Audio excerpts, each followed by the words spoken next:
Assalamualaikum warahmatullahi wabarakatuh. Selamat pagi semuanya. Perkenalkan, saya Artis Santi dengan NPM 2075695. Di sini saya akan menjelaskan mengenai mata kuliah kewarganegaraan terkait dengan negara dan konstitusi. Izinkan saya untuk share screen ya.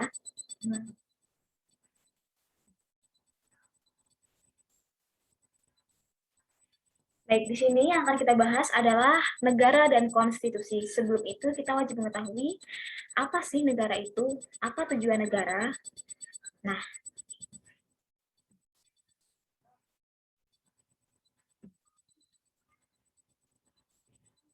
sebelumnya, sebelum masuk ke negara dan konstitusi, sebelum masuk ke pengertiannya, kita harus mengetahui bahwa sebuah negara ini, pasti teman-teman bisa baca semuanya, bahwa negara ini tidak lepas dari adanya konstitusi yang mendasarinya.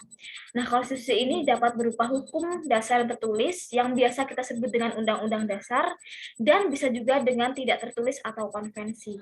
Nah, konstitusi ini merupakan dasar dari tataran hukum sebuah negara, yang memang di dalamnya mengatur berbagai hal dan terdapat perlindungan terhadap hak asasi manusia dan mengatur tentang distribusi kekuasaan atau yang sering disebut dengan distribution of power.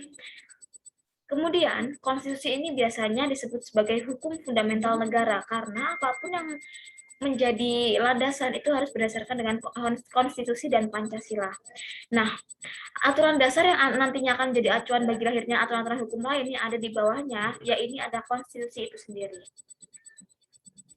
Nah, sekarang kita masuk mengenai pengertian negara. Ya, di sini ada beberapa pengertian mengenai negara itu sendiri. Ada dari Aristoteles dalam segmen 2002, yakni menerangkan bahwa negara ini merupakan komunitas keluarga dan kumpulan keluarga yang sejahtera demi kehidupan yang sempurna dan berkecukupan. Dari sini saja kita bisa melihat ya, kita bisa mengambil kesimpulan bahwa dari pendapat Aristoteles ini, negara ini merupakan komunitas. Komunitas adalah perkumpulan, kesatuan dari keluarga-keluarga yang memiliki tujuan untuk kehidupan yang sempurna dan berkecukupan. Selanjutnya, ada pengertian dari Jean Bodin dalam segmen 2002, yaitu negara ini merupakan pemerintahan yang tertata dengan baik dari beberapa keluarga serta kepentingan bersama mereka oleh kekuasaan yang berdaulat. Di sini sudah ada kata, sudah masuk mengenai kekuasaan yang berdaulat. Jean Bodin ini mengartikan bahwa negara ini merupakan pemerintahan yang sudah tertata, yang memiliki komponen dari keluarga-keluarga yang memiliki kepentingan bersama dan diciptakan untuk sebuah tujuan kekuasaan yang berdaulat.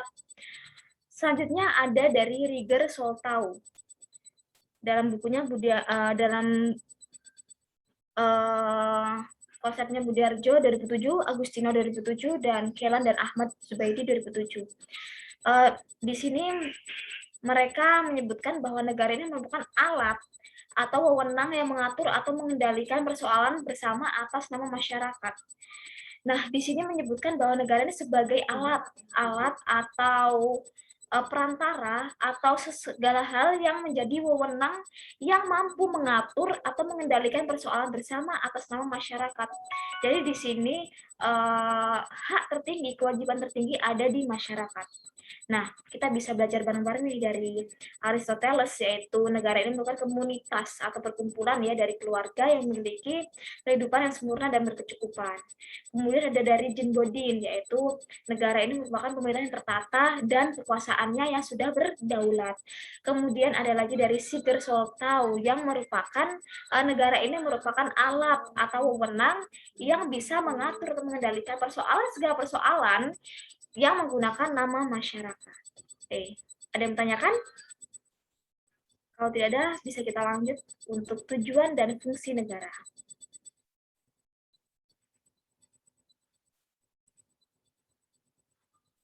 Ya, selanjutnya ada tujuan dan fungsi negara.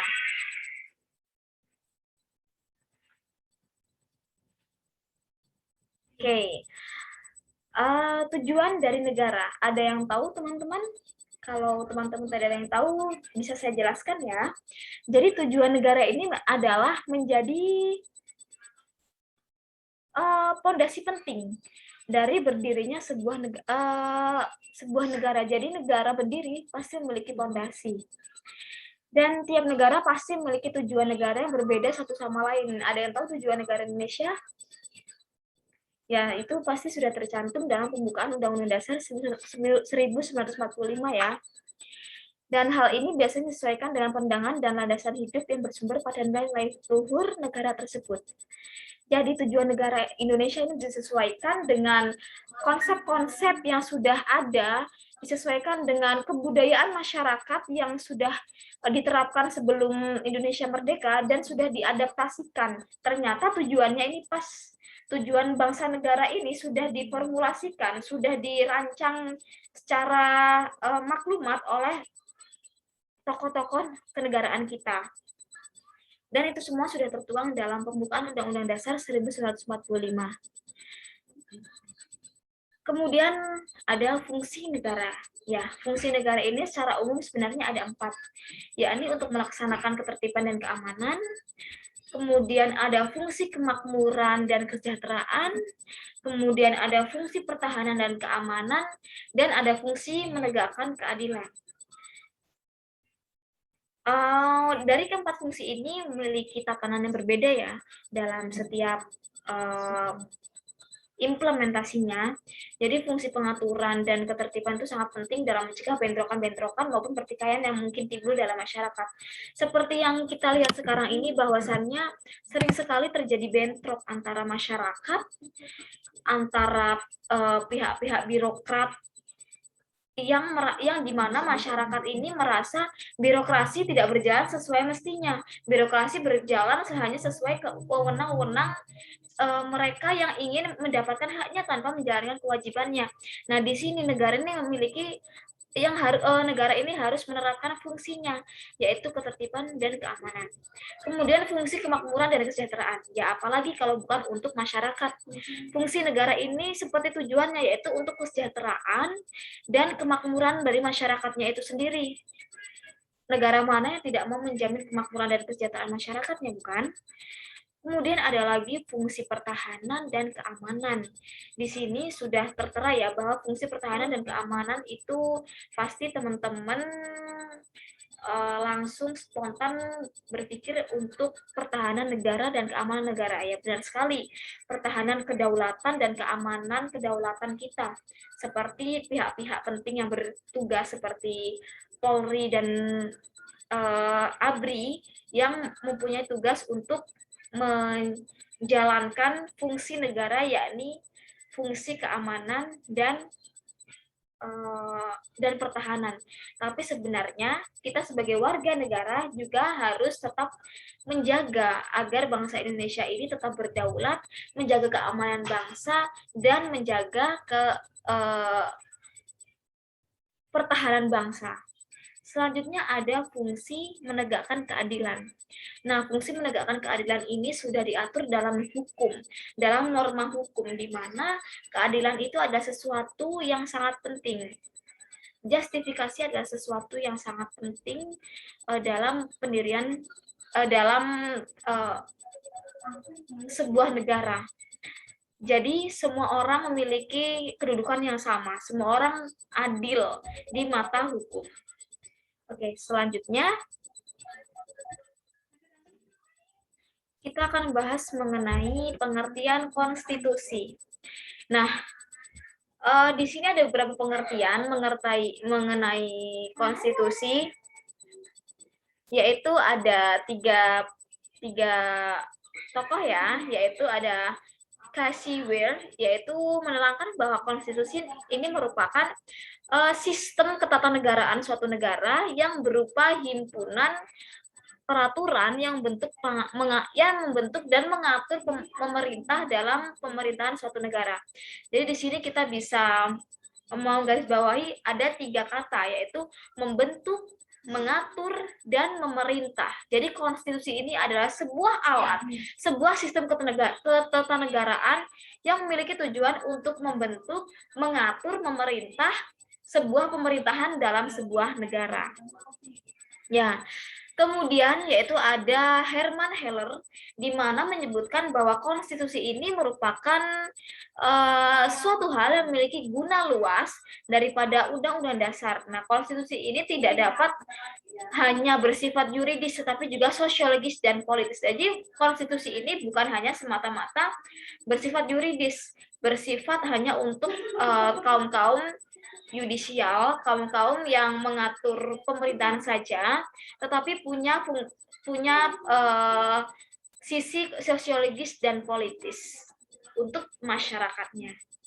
Kemudian ada dari Lassalle, yaitu konstitusi, yaitu hubungan selang kekuasaan yang terdapat di dalam warga seperti golongan yang berkedudukan nyata di dalam warga, misalnya kepala negara, angkatan perang, partai politik, dan sebagainya. Jadi dari Lassalle ini mendefinisikan konstitusi ini terbagi menjadi beberapa sistem atau susunan dalam sebuah negara, yaitu ada kepala negara, ada angkatan perang, kemudian partai politik, dan sebagainya, termasuk masyarakatnya. Jadi di sini sudah dijelaskan lengkap bahwa dalam sebuah negara konstitusi ini sangat berperan penting. Selanjutnya kita akan bahas mengenai tujuan dan fungsi konstitusi. Nah, dari sebelumnya ada yang mau tanyakan mengenai pengertian konstitusi atau tujuan dan fungsi negara? Oke. Kalau tidak ada, kita lanjut ya. Tujuan dan fungsi konstitusi. Jadi, konstitusi ini memiliki tujuan, yaitu ada salah satunya untuk memberikan pembatasan dan pengawasan terhadap kekuasaan politik. Kita mengetahui bahwa Indonesia ini merupakan sebuah negara demokrasi yang dimana dalam sistem pemerintahannya tidak terlepas dari hal-hal politik. Dari sistem politik kita tahu bahwa sudah terdapat beberapa partai yang sudah berdiri, yang sudah diakui oleh negara kita sebagai sesuatu yang memang sudah legal. Selanjutnya, konstitusi ini menjadi pembatas atau pengawas terhadap kekuasaan politik agar oknum-oknum atau pihak-pihak yang memiliki kekuasaan politik itu tidak semena-mena, dan mereka punya pengawas, punya pembatas untuk menjalankan kewajibannya, untuk menjalankan haknya. Dan selanjutnya ada tujuan konstitusi itu, yaitu membebaskan kekuasaan dari kontrol mutlak para penguasa serta menetapkan batas-batas kekuasaan bagi penguasa. Jadi konstitusi ini sebagai kontrol dan memiliki kekuasaan. Jadi mereka yang memiliki hak untuk menguasai, mereka diterapkan yang namanya batas-batas kekuasaan bagi para penguasa. Jadi penguasa negara itu tidak bisa semena-mena mengatur hak-hak dari warga negara ya. Semuanya sudah tertera dalam konstitusi negara, semua ada aturannya. Selanjutnya kita akan bahas mengenai fungsi konstitusi. Ya, fungsi konstitusi itu sendiri. Ada beberapa fungsi konstitusi. Yang pertama ada menjadi hukum dasar suatu negara. Konstitusi ini tidak terlepas dari yang namanya hukum.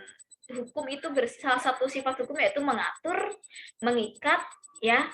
Jadi fungsi konstitusi ini menjadi hukum dasar suatu negara.